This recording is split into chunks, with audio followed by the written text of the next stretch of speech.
पवई मुंबई येथील IIT बॉम्बे आयोजित व ब्लिक्स कंपनी प्रायोजित राष्ट्रीय टेकफेस्ट ब्लिक्सथॉन या रोबोटिक्स स्पर्धेत संजीवनी इंटरनॅशनल स्कूल शिर्डी व संजीवनी अकॅडमी कोपरगाव येथील बाल तंत्रज्ञांनी संजीवनीतून मिळालेल्या तांत्रिक शिक्षणाच्या जोरावर आपले बुद्धिचातुर्य दाखवत सुमारे 1000 पेक्षा अधिक स्पर्धकांतून व आशिया खंडातील सर्वात मोठ्या स्पर्धेत रुपये 80,000चे रोख बक्षीस, प्रशस्तीपत्रके व स्मृतिचिन्ह मिळवत संजीवनीतून मिळालेली प्रतिभा संपन्नता सिद्ध केली, अशी माहिती संजीवनी ग्रुपकडून प्रसिद्धी पत्रकाद्वारे प्राप्त झाली आहे।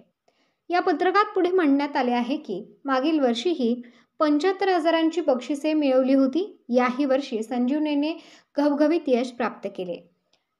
स्पेशल वर्गवारीमध्ये 2 टीमने बक्षीस मिळवले। यात पहिल्या टीममध्ये राजविका अमित कोल्हे, जय तरुण भुसारी, साई गणेश सिंगर व नील विकास काटे यांचा समावेश होता। दुसऱ्या टीममध्ये अथर्व पंकज बुब व रोहित प्रेम दादवाणी यांचा समावेश होता। या स्पर्धा सिनियर व ज्युनियर गटात घेतल्या जातात।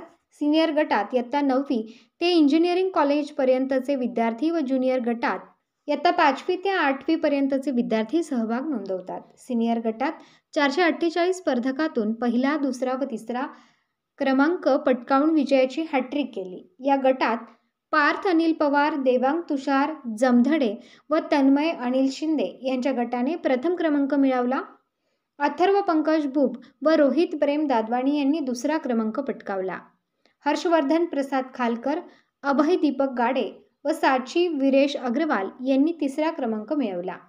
ज्युनियर गटात 603 स्पर्धकांमधून ईशान इम्रान सय्यद व सर्वेश तुषार शेळके यांनी दुसरा क्रमांक मिळवलाय, तर आर्यन चेतन बावनकर व राहुल सारंग बावनकर यांनी तिसरा क्रमांक मिळवला। या स्पर्धांमध्ये देशभरातील शालेय विद्यार्थ्यांबरोबरच पॉलिटेक्निक, इंजिनिअरिंग कॉलेजेसमधील विद्यार्थ्यांनी सहभाग नोंदवला, परंतु संजीवनीमध्ये शालेय स्तरावरच अभियांत्रिकीचेही ज्ञान मिळत असल्याने संजीवनीच्याच विद्यार्थ्यांनी विजयश्री खेचून आणला। विद्यार्थ्यांच्या या राष्ट्रीय यशाबद्दल संजीवनीचे अध्यक्ष नितीनदादा Kolhe, managing trustee Amit Kolhe, Sanjivani group of स्कूल्सच्या संचालिका डॉ. मनाली कोल्हे यांनी सर्व गुणवंत विद्यार्थी तसेच प्राचार्या सुधा सुब्रमण्यम व शैला झुंजारराव, मार्गदर्शक प्राध्यापक आदित्य गायकवाड यांचे अभिनंदन केले।